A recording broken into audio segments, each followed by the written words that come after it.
बदलापूर लैंगिक अत्याचाराचा आरोपी अक्षय शिंदे यांनी पोलीस कस्टडीमध्ये असताना पोलिसांचीच रायफल चोरी केली, हिसकावून घेतली. त्या बंदुकीने पोलिसांवरच गोळीबार केला.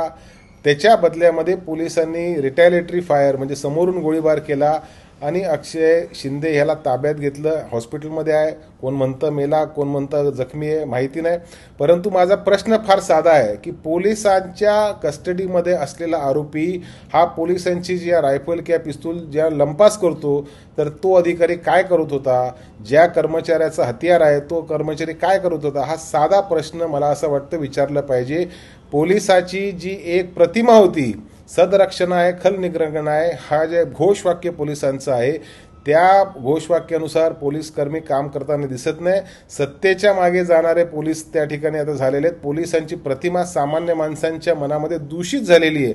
मला वाटतं राज्याचे उपमुख्यमंत्री आणि गृहमंत्री सन्माननीय देवेंद्र फडणवीस साहेबांनी आमदारांची चिंता करण्याच्या ऐवजी पोलिसाच्या प्रतिमेची चिंता केली पाहिजे. पोलिसाचं विजिबल ॲक्शन दिसलं पाहिजे. लोकांच्या मनामध्ये जुन्या काळामध्ये पोलिसांबद्दल एक आदरयुक्त भीती होती. आता आरोपीच त्या ठिकाणी पोलिसाची बंदूक लंपास करतो आणि पोलिसांवर गोळीबार करतो. अतिशय शर्मनाक ही बाब आहे.